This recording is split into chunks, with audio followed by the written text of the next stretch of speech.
Isang mapagpalang araw na naman po sa atin lahat, mga kababayan ko, mga kapatid at syempre mga boss. Kamusta na kayo? Maraming salamat sa lahat ng mga suporta ninyo. Pero bago tayo magsimula, syempre gagawin muna natin yung ating pagbati dito. Magandang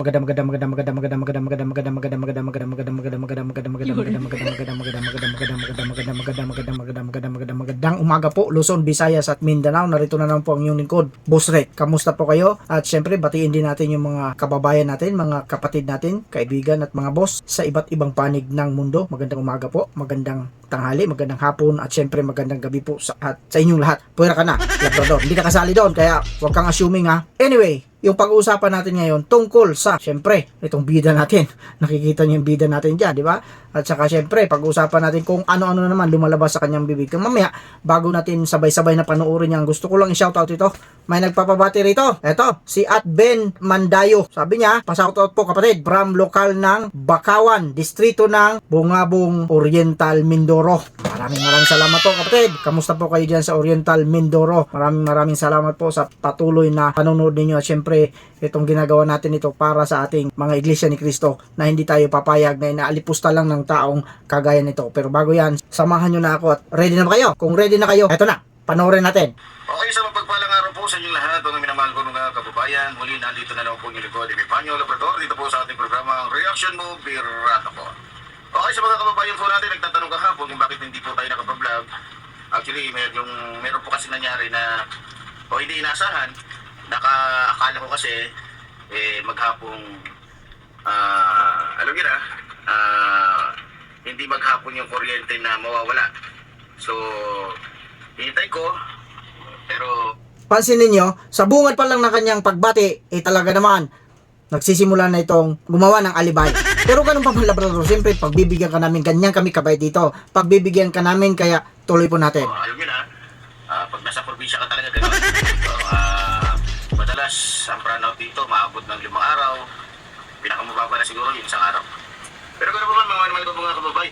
Kasalanan na naman, kasi nasa probinsya siya. Kaya ang susunod, abangan natin ang susunod, babanatan na naman niya yung probinsya ang kinaroroonan niya kasi palagi ng brownout. Panoorin pa natin. Yan ay tuloy po tayo sa ating pagkikibaka, sa ating pong pagkikipaglaban, at syempre sa pagsisiwalat po ng katotohanan. Pakikibaka? Paano ka makikibaka? Lay aso ka! Doon pa lang, panalo na kami. Pinagpapawisan ako sa yung damuho ka. Para po sa ating mga kababayan. Okay, marami po nagtatanong mga minamahal ko mga kababayan kung ako ba daw ay Bago ko ipagpatuloy yung ating panonood dito, gusto ko lang punto por punto talagang gusto kong iribat ito eh. Mga mahal daw na kababayan. Ha? Mahal na kababayan? Mahal na kababayan talaga? Sure ka, Labrador? Mahal mo ang kababayan mo? Panoorin pa natin. surrender sa INC. Ako ba susuko sa INC? Pero isa lang po masasabi ko mga minamahal ko mga kababayan. Doon po sa mga kababayan natin nagtatanong, at syempre doon po sa mga nag-message sa atin sa ating Facebook Live at maging sa ating YouTube Live, no? At maging sa ating video na pinalalabas po dito sa ating programa.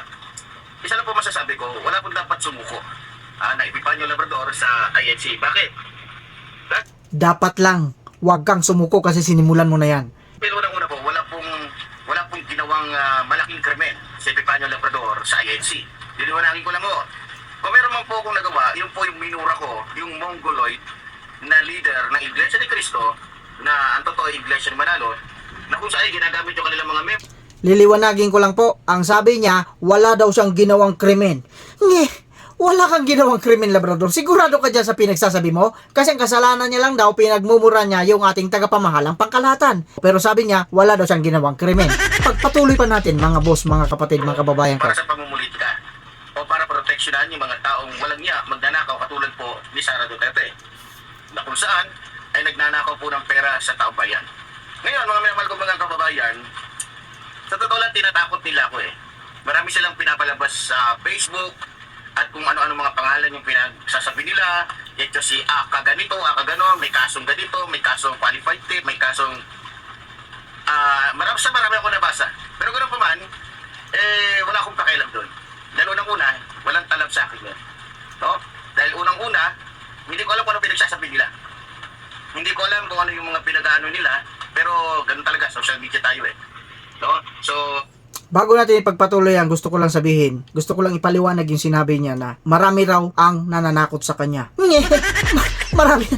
Ibig sabihin, natatakot ka na talaga. Ayaw mo lang talagang aminin na natatakot ka na. Kasi ganito yan eh. Kung hindi ka natatakot, mamaya malalaman natin kung bakit nandyan siya nagtatago. Tuloy pa natin.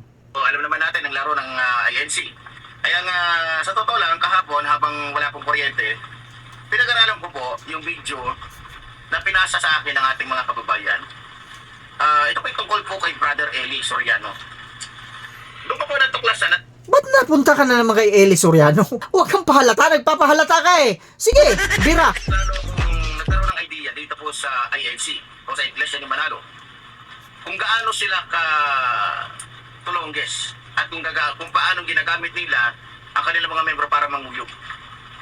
So, yung history niya, no, yung talambuhay po ni Brother Eli Soriano, kung mapapakinggan po ninyo mga minamahal kong mga kababayan, at kung mapapanood ninyo, matindi po pala ang naging karanasan ni Brother Eli Soriano dito po sa Iglesia ni Manalo. Ang kaso, Gusto ko lang po i-rebat yung kanyang sinabi na talambuhay daw ni Soriano. Isang video lang po yung napanood niya ha. Kasi sabi niya kanina may nag-send daw sa kanya at pinag-aralan niyang mabuti. Akalain ninyo pinag-aralan niya sa bundok? Sa bundok niya pinag-aralan ito at isang video lang ito. Sabi niya, talambuhay na ni Soriano. Akalain ninyo, sa isang video makakagawa ka ng talambuhay ng isang tao? Kagaya mo, madali lang gawin ang talambuhay mo. Tuloy natin. libel, rape, lalong-lalo na nung itiniwalag ni Brother Eli etong si Puto na dating membro na kung saan ay tagapangasiwa ng pera ng nasabing reliyon. Abay, para masira po si Brother Eli Soriano, binayaran po nila ng milyon-milyon itong si Puto para lamang po lumikha ng istorya at sabihin ni-rape siya ni Brother Eli Soriano. Nang sa ganon, syempre, rape yan eh. Pwede nilang gamitin yung pulis, pwede nilang gamitin yung NBI, pwede nilang gamitin yung iba pang mga departamento ng ating bansa para lamang pulihin yung isang taong wala naman talagang kasalanan. Napansin niyo sa mga sinasabi nitong tao na ito. Puro hearsay. Number one, sabi niya, ni-rape daw. Siyempre, didepend niya talaga yan at wala tayong magagawa dyan kasi yan na talaga ang ugali nitong tao na ito. Pero, siyempre, nandyan kami, marunong kami mintindi. Sige, tuloy mo lang. Sa sitwasyon po ng lingkod, mga minamahal ko mga kababayan, alam ko na talagang natatakot sa akin ngayon ang Iglesia ni Cristo. Dahil alam nila, Natatakot daw sa kanya yung Iglesia ni Cristo. Labrador naman. Tingnan mo nga kung sinong natatakot sa atin ngayon. Kami nandito lantad. Ikaw, nandyan ka sa kabukiran. Di namin alam kung saan kang lupalop na bundok naroroon. Pero wag kang mag-alala, Labrador. Matutuntun at matutuntun ka pa din. Kaya kagaya ng sinabi ko, you can't hide the long arm of the law. Yan ang tandaan mo. Kaya wag mong sasabihin, natatakot kami sa'yo, hindi kami natatakot sa'yo. Siyempre, i-comment nyo dyan sa baba kung sinong natatakot. Si Labrador ba o yung mga INC? Di ba? Dyan pa lang, panalo na kami. Sige, tuloy mo pa. nailalagtad natin dito yung ibang mga baho pa nila. So sa mga in-expose po natin, mga minamahal ko mga kababayan, alam ko, marami Nailalantad niya raw yung mga baho nila. Paano naman yung baho mo? Sa literal pa lang, dyan pala sa suot mong face mask ngayon, hindi mo na pinapalit yan, mabaho na yan, Labrador eh. Di ba? Tuloy pa natin. galaitin mga membro ng Iglesia ni Manalo dahil yung kanilang mga kapalpakan, yung kanilang mga kademonyuhan, yung kanilang mga kawalangyaan, yung kanilang mga katulonggesan, ay dito nilalahad natin mga minamahal ko mga kababayan. Ako, Kayo na po ang humusga. Iglesia ni Cristo daw, mga tulongges, kapalpakan. Pero itong sinasabi niyang kapalpakan ay tumutulong po ito sa ibang bansa. Dito sa Pilipinas, tumutulong po ito at saksi po ang mga tao. Maraming tao po ang saksi na talagang natutulungan ng Iglesia ni Cristo. Tignan na pa natin kung ano pa pinagsasabi nito. kung saan, yung mga politiko ay talagang pinagkakapirahan po nila, lalong-lalo na po ngayon mga minamahal ko mga kababayan, parating po ang eleksyon. Alam naman natin na tuwing eleksyon, ang talaga nakikinabang po dito ang Iglesia ni Manalo na kung saan ginagamit nila yung kanilang mga membro nang sa ganon, pagkapirahan nila nang sa ganon ay makakuha sila ng pabor. So, galit na galit ang pamunuan ng Iglesia ni Manalo sa akin ngayon na talagang ini-expose natin. Kaya todo paninira din sila. Talagang ginagamit nila yung social media, ginagamit nila yung mga vlog. Todo paninira. Labrador naman. Sino bang nanira kasi? Di ba? Ikaw yung mga pinagsasabi mo, bumabalik din sa'yo. Para kang gumamit ng tawag dito, yung bouncing back. Sinuntok mo, pero yung tinamaan, yung mukha mo. Tuloy, Labrador. Others, ginagamit kesyo. Kesyo meron daw, meron si Epipanyo Labrador daw ay si, ganito, ganyan, na meron daw warrant. Pero, hindi po yan tatalab. Never po yan tatalab sa akin at alam ko na hindi ko alam yan. At hindi ko ginawa yan. mga minamahal ko mga kababayan. Meron pa nga iba, sinisingit pa ni... Alam ko na hindi ko ginawa yan. Di ba? Pero, nasaan ka ngayon? Nasaan ka ngayon? Yan ang tanong namin sa iyo. Nasaan ka ngayon? Mag-comment ka dyan sa baba kung nasaan ka ngayon. Ha? Kasi hindi ka natatakot, di ba? O, mag-comment ka dyan sa baba. Okay? O, tuloy pa natin. Yung tungkol sa ganito daw, ganito, ganyan. Naku po. Pero gano'n pa man, nagpapasalamat po ako mga minamahal ko mga kababayan dahil habang patagal na patagal, mas bumubuhos po sa akin ngayon yung suporta, lalong-lalo Yun. ng mga kababayan natin, mga Katoliko at iba pang mga reliyon. Dahil Yun. alam nila na tama po ang sinasabi ko. Kaya nga hinamon ko kahapon pala tinawagan po ako ng mga kaibigan natin, mga pastor, mga ministro, at talagang nakikipag-ugnayan sila sa akin at ibinibigay nila sa akin yung mga info, yung mga impormasyon na talagang ito nga Iglesia ni Manalo ay isang kulto. So masasabi mong hindi ito reliyon kundi isang organisasyon na kung saan ay may kukumpara mo talaga sa isang mafia.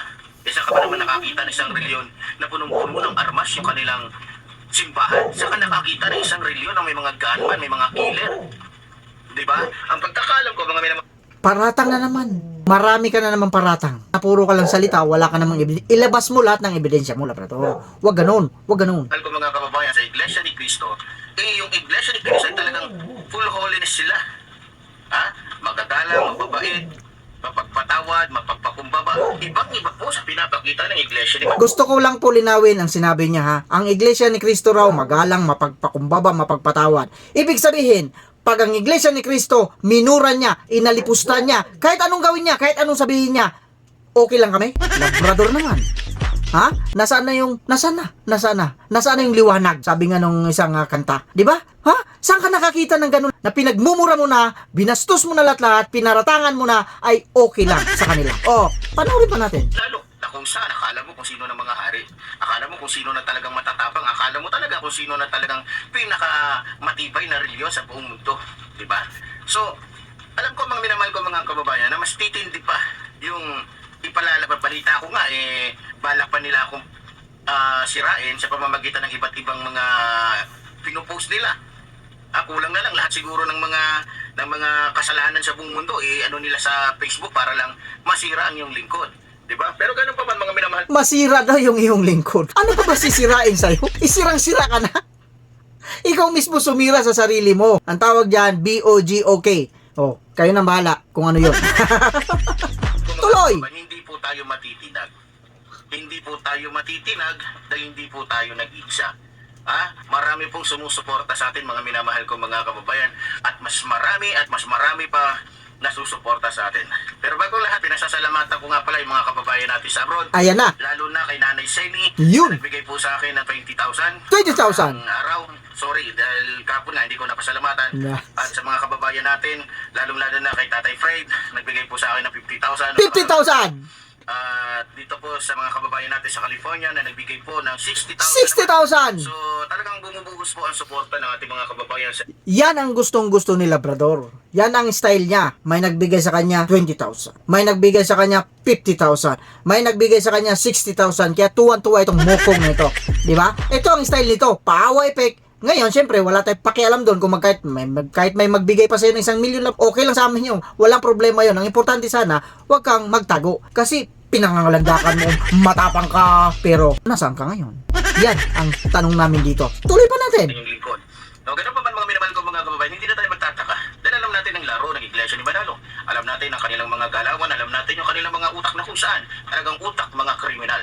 No? Ngayon sa pamunuan ng Iglesia ni Manalo, kung nasanay kayong takutin si Brother Eli, kung nasanay kayong takutin yung sino man, pastor, ministro at iba pa, ibahin ninyo si Epifanio Labrador. Dahil kahit konti, kahit katiting, hindi tumatayo ang balahibo ko sa inyo. Hindi raw tumatayo ang balahibo niya sa mga INC. Sigurado ka ba? Sigurado ka bang INC talaga yung mahanting sa'yo? O ginagawa mo na lang ng istorya ito? Paano tatayo yung balahibo mo? Wala ka namang balahibo. Yun ang tanong. Hindi raw tatayo yung balahibo niya pero nagtatago ka sa bundok. Commercial na eh. Kagaya ng nabasa natin sa mga comments sa mga video natin, wag na natin panoorin yung commercial na yan. Medyo mahaba na itong kwento sa pagong Labrador kung saan-saan na napupunta pero ganun pa man, kaming mga Iglesia ni Cristo hindi kami matitinag dito. Pwera na lang doon sa mga hindi kaanib. Siyempre mag-ano yan sila, mag-isip ng masama. Yun ang itinutuwid natin dito. Mga kababayan, mahal na mahal kong mga kababayan. Yan ang lagi yung sinasabi. Diba? Diyan pa lang, panalo na kami. Mahal na mahal mo yung kababayan mo pero yung kababayan mo lang na mahal mahal mo yung mga nagbibigay sa'yo. At yung mga napapakinabangan mo, yun ang totoo. Ayaw mo lang aminin. Pero ginagamit mo taong bayan, mga kababayan, mahal na mahal ko kayo. Huwag ganun. 'Di ba? Halatang halata ka na eh. Kasi kung talagang ikaw na taong malinis, ikaw na taong walang kasalanan, bakit ka magtatago? 'Di ba? Huwag kang magtago. Harapin mo. Kung talagang wala kang kasalanan, kung talagang matapang ka, 'di ba? Pero sa nangyayari ngayon, nakikita mo itong background ko? Nakikita mo itong mga bato na ito? Gusto mo iuntog ko diyan yung ulo mo? Ha? Iuntog. Sabi mo pag-uumpugin mo kami. Paano mo kami pag-uumpugin? Nagtatago ka nga. Lumabas ka, ikaw ang iumpog ko rito sa pader. Yan. Sa bato na yan. Iumpog kita diyan. 'Di ba? Huwag ganon. Mga kababayan at mga kapatid natin sa pananampalataya, maraming salamat po. Huwag na natin pagbigyan ng ano nito. Hindi, itong mga sinasabi niya paulit-ulit na lang eh. Pinagtatanggol niya si Soriano. Baka gusto niya kasi pigain na naman ito ngayon si Soriano kasi para magbigay na naman ito. Nakita niyo naman kung paano ang galawan nito. Tapos sabi niya pa, alam na daw ang galawan ng Iglesia ni Cristo. Paano mo malalaman nasa labas ka? Nasa bundok ka, paano mo malalaman? Diba? Huwag kang magtago. Tuwan-tuwa ka na kasi may nakuha ka ng pera pero okay na yan. Wala kang pakialam dyan kahit magkano pa yung makuha mo. Ang sa amin lang dito, kung wala kang kasalanan, ipagtanggol mo yung sarili mo. Lumabas ka. With that, maraming salamat po sa suporta ninyo. Siyempre sa lahat ng mga nagkomento dyan, maraming salamat po. At ipagpapatuloy po natin hanggat hindi tumitigil itong si Labrador na ito. Dami na, banggitin ko lang pala yung mga pangalan to. Labrading, Labradog, Epipanya. Natatawa ako. Ang dami mo ng pangalan ngayon. Epipanya. Epipanyo. Labrador. Labrador. Maraming salamat at shoutout po sa lahat ng mga nag-comment dyan. Hindi ko na kayo maisa-isa. Pero gagawa tayo ng paraan. Gagawa tayo ng video talaga. Yung solo, yung hindi makikialam si Labrador. Yung solo na puro lang sa mga comment na nare-receive natin dyan. Yun ang gawa natin ng video. Abangan nyo po yan mga kababayan at mga kapatid natin sa pananampalataya. With that, maraming salamat po. At kagaya ng sinasabi natin dito, Labrador, mag-iingat kami. Puwera lang sa'yo.